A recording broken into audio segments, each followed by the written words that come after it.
Oui, bonjour, donc Nicolas Ferrari, je m'occupe d'Airbnb en France depuis 1 an et demi et j'ai rejoint Airbnb il y a 2 ans et demi en tout.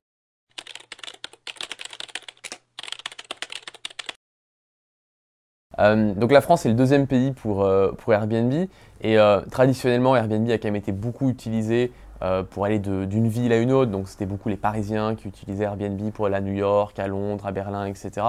Et ce qu'on voit, c'est en fait une démocratisation des usages et c'est vraiment au cœur de notre stratégie que de faire en sorte qu'on puisse sur Airbnb trouver tout type de logement pour tout type de séjour et à tous les prix.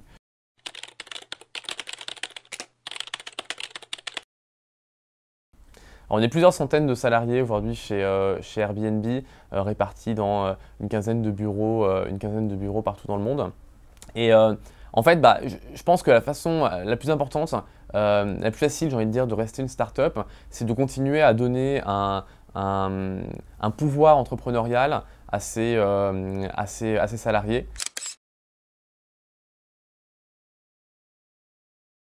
Et c'est ce qu'on continue à faire. Et en fait, c'est extrêmement important que chacun puisse comprendre quelle est sa participation à l'évolution d'Airbnb en étant extrêmement entrepreneurial.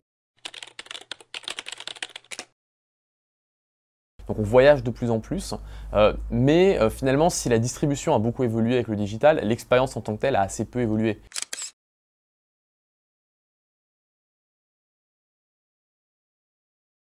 Il y a 40 ou il y a 50 ans, on prenait un avion pour voyager, on logeait dans les mêmes types de logements qu'aujourd'hui, on allait au restaurant comme aujourd'hui, on visitait des musées comme aujourd'hui. Et donc ce qu'on voit avec des services comme Airbnb, c'est l'émergence de nouvelles expériences touristiques.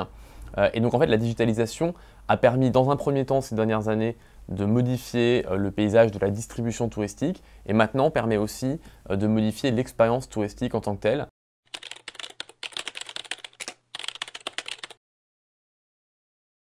Donc c'est vrai que là, on parle beaucoup de la consommation collaborative depuis quelques années, depuis 2-3 ans. Moi, plutôt que consommation collaborative, j'aime bien le mot économie de l'usage, parce qu'en fait, ce qui définit cette nouvelle économie, ces nouvelles pratiques, c'est le fait d'utiliser de façon plus efficace des actifs existants.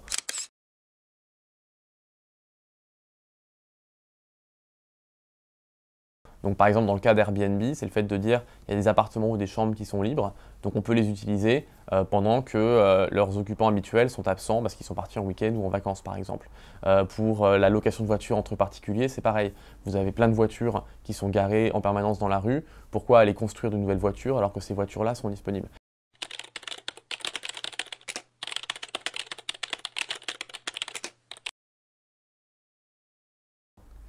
Alors sur les questions légales, qui sont des questions assez importantes effectivement quand tu as un nouveau secteur d'activité qui émerge, comme c'est le cas avec la location entre particuliers dans les villes, les questions légales sont évidemment très importantes.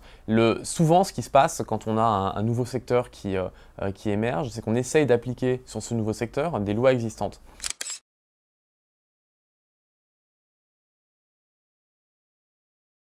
Et je pense que c'est une erreur fondamentale. Et on voit aujourd'hui la différence entre les pays dans lesquels on fait cette erreur-là et d'autres pays dans lesquels les pouvoirs publics prennent le temps de comprendre dans le détail ce que sont ces nouvelles pratiques. Merci pour l'interview et à très bientôt.